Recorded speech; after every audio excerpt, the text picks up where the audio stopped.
What's good, everybody? Welcome into Shit, Inside the shit. Green Room with Danny Green. I'm Harrison Sanford. You guys already know the vibes. If you are listening to us on any of your podcast apps, you can find us on YouTube. And if you're watching us on YouTube, you could definitely listen to us on the go using any of your podcast apps. You know how it goes. Please give us a 5-star review, subscribe, rate, review. You guys know all the good things. You know podcast business. You know how it goes. We appreciate all of your energy.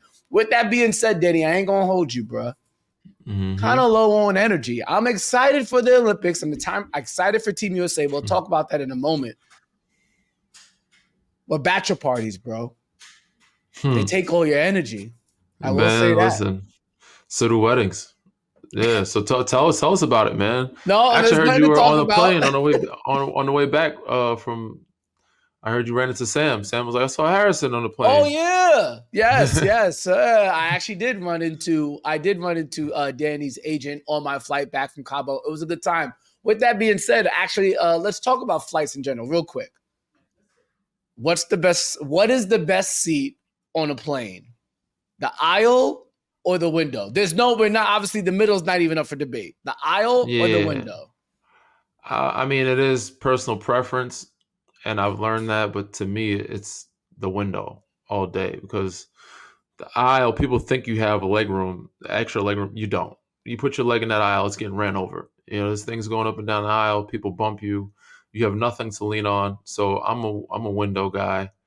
Makes more sense. I know what the worst seats are. The one that's right in front of the cabin or the wall or whatever. Any seat that's in front of a wall is probably the worst seat. Well, And the middle seat is for sure the worst. Middle seat, first row. Well, middle seat, first row of non-first class is the worst because you're looking at the motherfuckers in first class, be like, damn, I wish I could be there. And then you're also in the middle seat. That is the worst seat in the entire flight, for sure.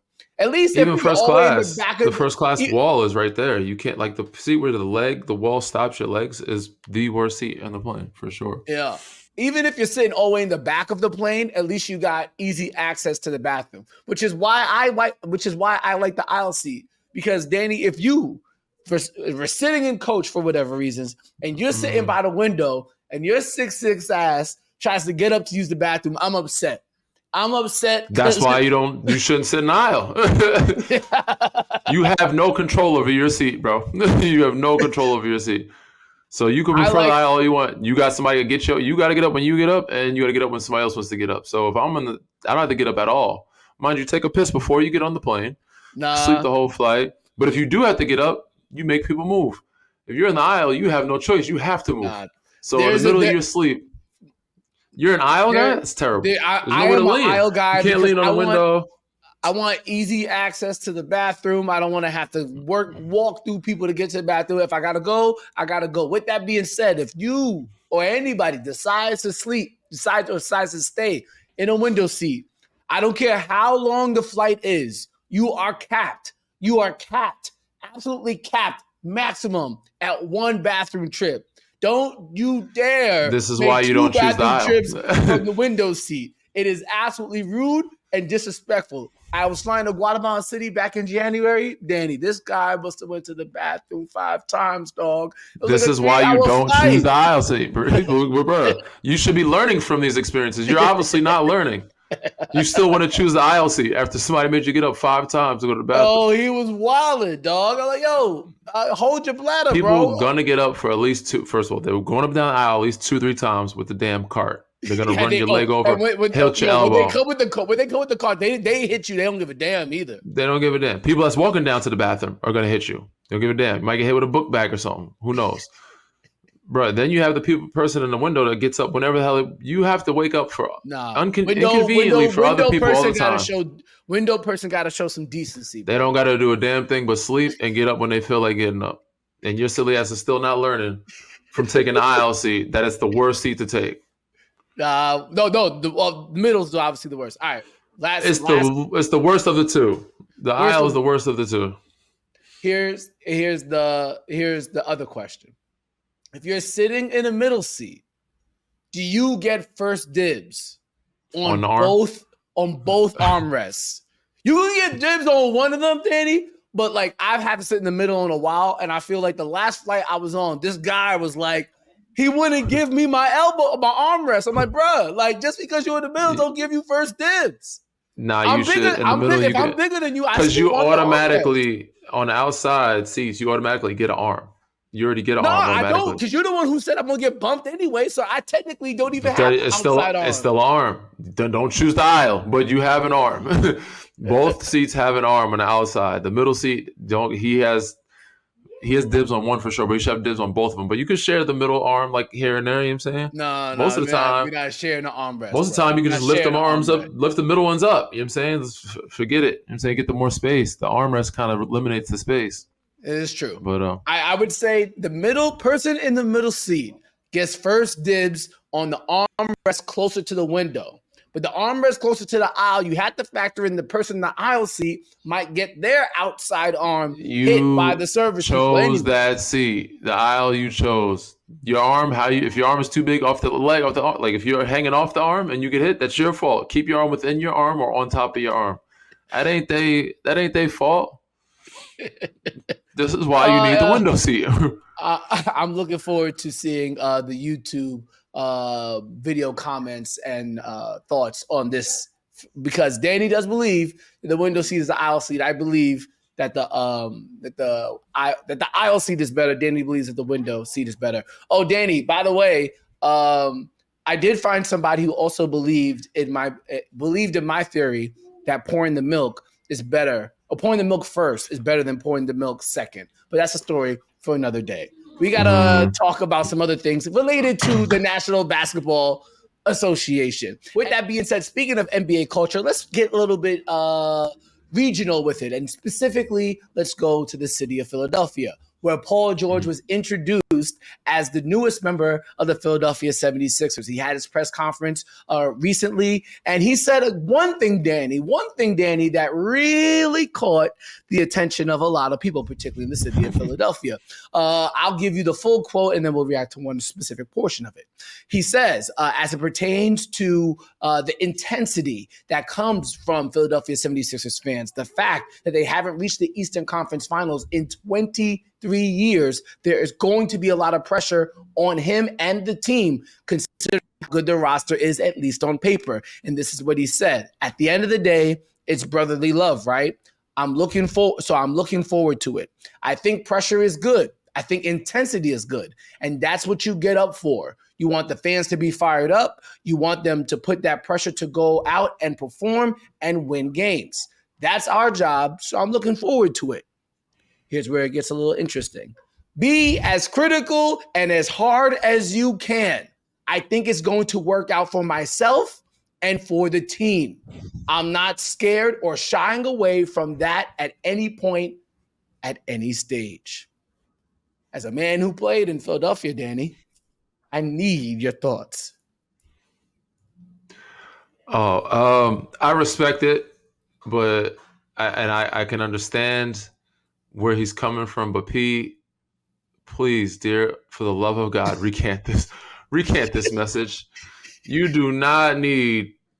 Listen, we've seen P in different forms, different aspects, especially going through the mental health part of things. We do not need you back in that place, bro. These fans, there's no mercy when they take the gloves off. Do not give them this type of access, outlet, or freedom to do so with your blessing. They will do it on their own. Trust me, they don't need your blessing. But this is one you need to take back. And I said at 34 years old, it's not what you need in your life. Mental health wise, you don't need this. And emotionally, you just don't need that. You need them to be supportive. We were making a turn here with Philly fans doing the cheering thing. I think they started out with baseball, instead of the booing. It's like, all right, let's try to make a turn and do the cheering thing. What P is now open the doors to is back to the booing thing. And I said, I respect that he's stepping up to the challenge, wants to be challenged. But he won't, I don't think he understands what the level's like being in this city. You don't understand. This group of fans. It's a love-hate relationship. Love to death. He will understand very quickly. But this is one we're going to look back and people are going to keep bringing this up. It's one of those things when people say something on social media or Instagram, or it becomes a meme, and it's like, back in the day, this is what he said back then. You said this, and then it's going to be, a different type of statement after. So please, expeditiously, get back on the pod and tell him you take it back. Like, you don't need this out here. You know what I'm saying? You don't need that type of. I love the mentality. I love, the fact that but that type of energy you don't need in that city of Philly, bro.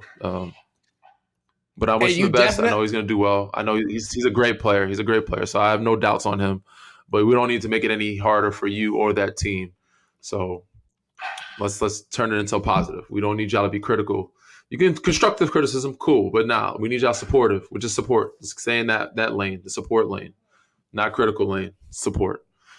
So. Yeah, I think, what's going to be interesting for Paul George, I think, going into this experience is that he's going to actually love when they are winning, when they are playing well, when he is playing well. Those Philadelphia fans, when you are hooping, they are intense, and when they're intense on your side, it is definitely a momentous type of thing. It can definitely power you to some wins. At the same time, Paul George, playoff P, as he once called himself, has had bad performances in the playoffs. Go back to just this past postseason, only shot 41% from the field. If he shoots that percentage or worse in a playoff series and they end up losing, the energy that he probably would be hoping to get is not the energy that he probably is going to need to play at a high level or to play at the level that would be needed for them to win an NBA championship. You're right, Danny. Philadelphia fans are going to give it to you whether you ask for it or not. But I do think there was a way he could have finessed it a bit better, and he could have even referenced last year's playoffs. He could have said, I know Philadelphia fans are great, and I want to make sure we have the best home court advantage going throughout the entirety of the regular season and the postseason.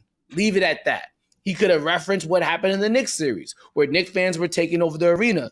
And he said he could have referenced that in a positive way and encouraged the Philadelphia fans that we have a championship team here. We need all the support we can get so we can have the man. He could have said anything. He could have said anything a lot but of things. Anything but what he said. Don't ask the Philadelphia fans to keep it real with you because you're going to get one. It's not. Yeah, that's just not going to be it. But I will say this though. Last year in the playoffs, he averaged 19.5 points, almost 7 rebounds, almost 5 assists. That type of stat line for the Clippers did not work. It did not work, particularly with Kawhi Leonard injured. It'll definitely work for Philly. Yeah. It will definitely work for Philly when you already have Joel Embiid and Tyrese Maxey. I'm optimistic that they're going to be a very good team, Danny. But the one thing, and it always, always, always ends up being the case, is Joel Embiid actually going to be healthy for the playoff run? That's the $100 million story. They picked up some good pieces though. They got Reggie Jackson now, Kelly Oubre's back, Kyle Lowry's back. They picked up some good pieces, so it's going to be interesting. They got Drum back over there, a good backup big. So I think I think they're preparing for if Joel's not healthy right away to start. I think they get out of the first round with the group that they have without him.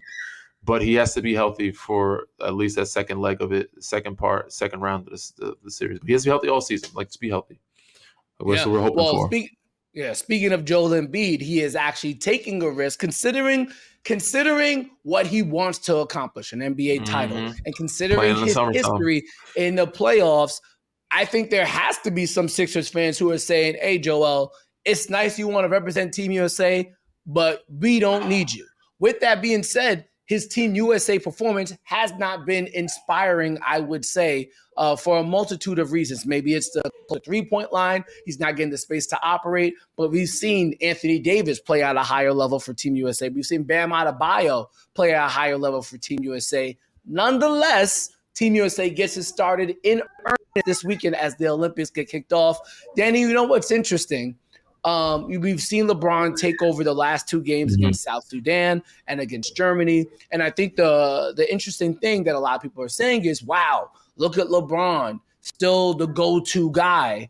But I'm going to keep it real with you. And yes, salute to LeBron for having those moments in these games. But I honestly feel, Danny, any player on that roster, not any player, but most players on that roster could have taken over. It's just that LeBron has seniority. How much do you think that plays into how he has been playing and just how Team USA operates? I think it also said you give the ball to the guy that's hot or that's playing well for that game. So seniority for sure takes place, but the fact that he was playing well before that play, before that moment, was like, all right, he should have the ball. If Antwerp is hot, they're going to have the ball in his hands. If Steph is hot, we're going to put the ball in his hands. If Joel is hot, they have a lot of talent. So, Joel, even though Philly is upset and don't want him to play, he could get a lot of rest. He don't need to play full games. So you have Bam, you have Anthony Davis there.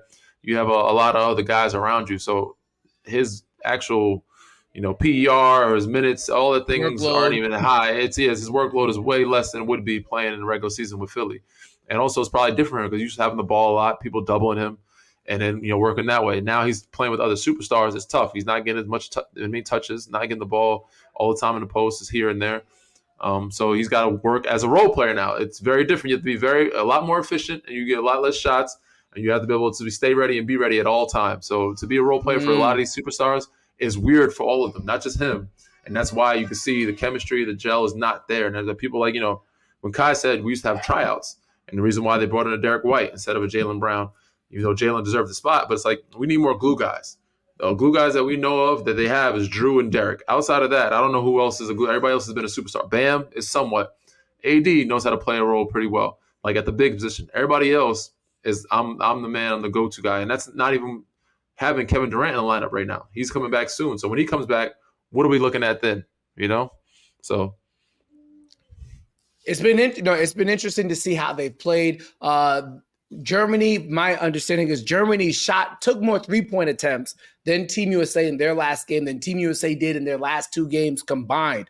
So there's going to be some 3-point variance that Team USA is going to have to make up for. They're going to have to be able to get up more threes. It's going to be an interesting tournament all around. And I think this is, it's interesting. You look at Team USA's roster and you say, oh, they're definitely going to win. But Danny, we're seeing, and it's still, it happens every year. Chemistry actually does matter. Look how high we were. And the 3-point line matters. So these guys are very good scorers, but they're not 3-point shooters. You know what I'm saying? Most scorers are mid-range guys. They can shoot the 3, but they're not catch and shoot 3-point guys. They're missing guys like, Michael Redd back in the day, Clay, you know what I'm saying? Yeah. Even Melo, but those guys are still ISO guys, but a lot of them mid-range guys. So yes, chemistry matters and the 3-point line matters. Sorry to cut you off. Yeah. Continue. No, you're good. I mean, look how high we were on the Phoenix Suns last year during this time after they made the trade for their big 3. Then we start watching the games. You're like, oh, their chemistry is boo-boo. We're seeing it, and I think we're going to see it this Olympics. Chemistry is going to matter. And Team USA, while I still expect them to win gold, there's going to be some close calls here. That's for sure. I'm excited to watch it. I'm sure you are too, Danny. Any last thoughts on Team USA before we get to some over and unders for the next NBA season? No, I'm excited, man. I can't wait to see some of those guys their first gold medal. I've never got a chance to be a part of it, and probably never will be. It's an extremely tough thing to make. It's a prideful thing to win. Anybody that's even won any type of medal, whether it's bronze, silver, or gold, to win a gold is very special. But even Patty, he's won championships before. He's like, the best thing he's ever done is win a bronze medal. I think they won bronze. So winning a medal is extremely. Patty hoops for Australia, boy. He going in. He does all the time. There's always those guys.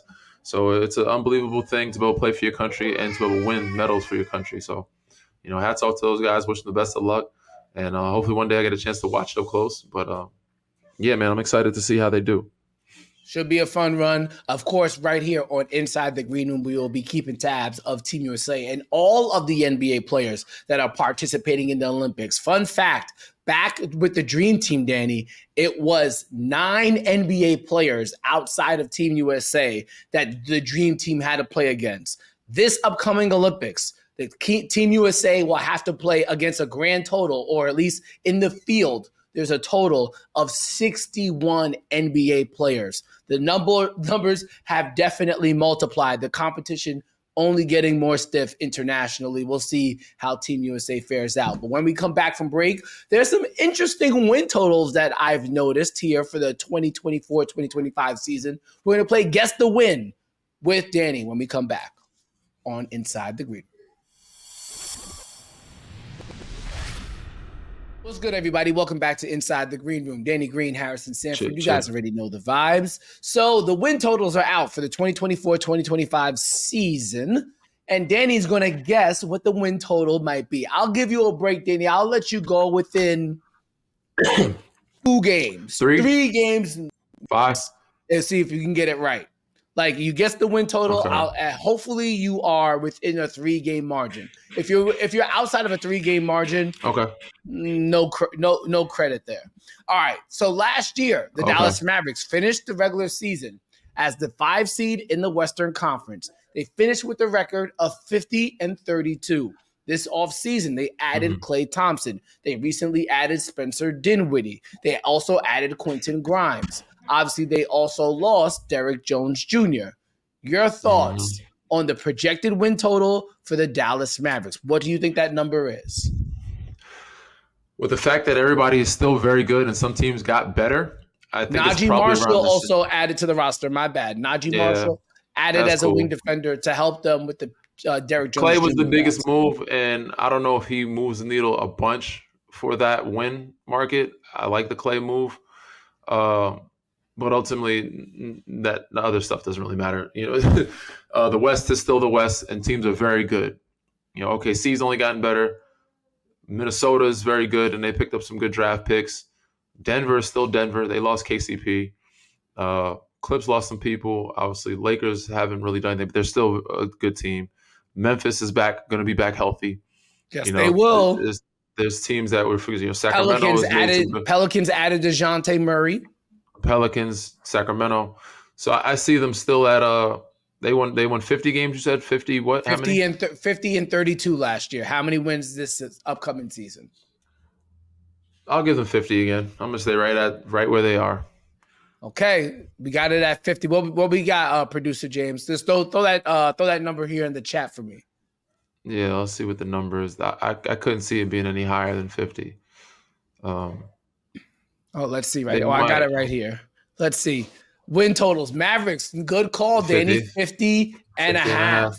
50 and a half. Not bad. I think they'll definitely be right where they were. As much as Klay Thompson could maybe help them offensively, I have big-time concerns. Huge concerns about them defensively. If Klay Thompson is the starter, you're literally looking at Luka, Kyrie, and Klay Thompson as your starting lineup. I don't see them being able to guard a lot of the elite wings in the Western Conference in general. So, they might score some buckets, but it is going to be a cause for concern on the other side of the ball. All right, let's go to the Los Angeles Lakers.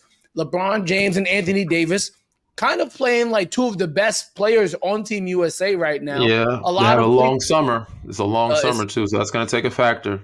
It is a long summer for sure, but I think people are omitting the fact that last year they didn't have Rui Hachimura for a portion of the season. He also, Darvin Ham elected not to start him, even though a lot of Lakers fans wanted him to start. Let's not forget, Gabe Vincent missed basically the entirety of the year. Season.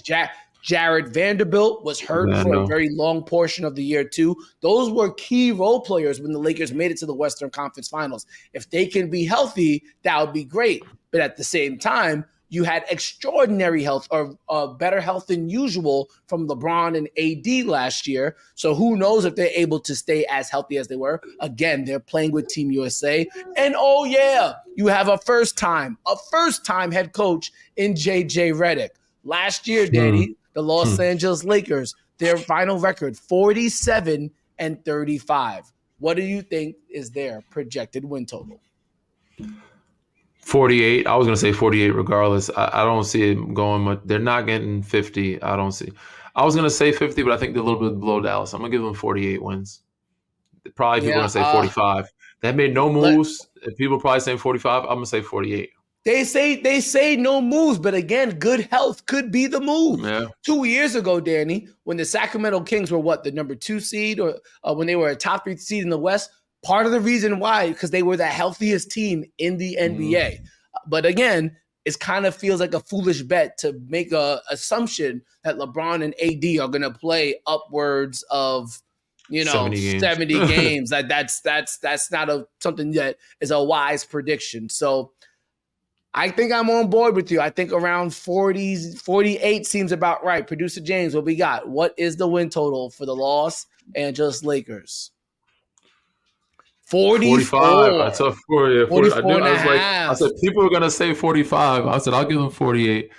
But yeah, they're not. They don't see Bron 80 staying that healthy, and neither the others.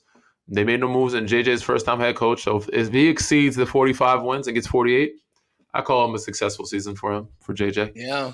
That's going to If be. he gets 50, I'll be like, all right, cool, we got 50. So yeah, That's a tough. Yeah, I mean, it's just tough. If this was a 33-year-old LeBron James, I could see this roster getting to a higher number. But for sure, 100%. That's 8 years ago from 433 he's 40. It's like 7 years ago. Oh my God, yeah, that's wild. That's wild. I will say this though: if healthy during the playoffs, then I can see them making a lot of noise. I think they have a good playoff. They can get to the second round for sure. Yeah, they're not an 82. They're not a good playoff matchup for most teams. They're not a good playoff matchup. They're not an 82 game roster. That is for sure. They're not a good regular season team. No, they are not. With that being said, let's wrap it up here. The New York Knicks went 50-32 last year. A very good offseason, according to most 55. people. Adding Mikal Bridges to their roster.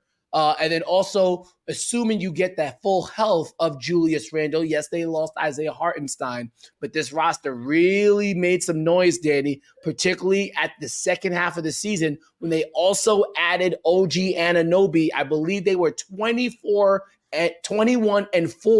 with OG Anunoby in the lineup. And on Wednesday, July 24th, Tom Thibodeau was given a contract extension. If there's one thing about Coach Tibbs teams, they're going to play hard every single game. You say 55, I'm actually going to go with 50. Last year, Denver Nuggets won 57 games, and they went 57-25. I'm going to go with 57 games for the New York Knicks, even though I think Vegas probably has 55, but I'm going to say 52. Vegas probably has like 52, 53. They're going to have 55. Let's see what we got here. That big of a jump to 57 is crazy. Go ahead. 53. I told you Vegas have a 52, 53. And I said I said 55, but Vegas has them at 53. Yep, 54 them at 53 and a half. Yeah. What I will say this, I'm taking the over on the New York Knicks. I think they're gonna play hard every single game. They have a bunch of guys who want to play with each other, who are gonna enjoy playing with each other. And I think, Danny, I don't want to say they have an injury-proof roster, but they could afford to lose Julius Randle for some games. They could afford to not have OG Anunoby. The one person they can't lose as it currently stands, this is the scary thing. No, Mitchell Robinson. Robinson. Now the Knicks are Isaiah. No Isaiah. They're in a bit of a pickle, and Mitchell Robinson has not been able to. They can play small ball, though, with Julius, and then Mikal have enough wings and like said, you never know. Taj is always on call. He's in Charlotte right now. Taj is in Charlotte right now. But that may change. You never know. So you never know. They got somebody on call all the time. They might call Joakim Noah for all we know. You never know. All right, guys. This has been Inside the Green Room. You already know what to do. Rate, subscribe, review, whatever. Rate, subscribe, review. You know what time it is. Thank you, Danny. Enjoy Team USA action this weekend, and we'll be back next week to break it all down as they go for gold in Paris. See you next time. Peace.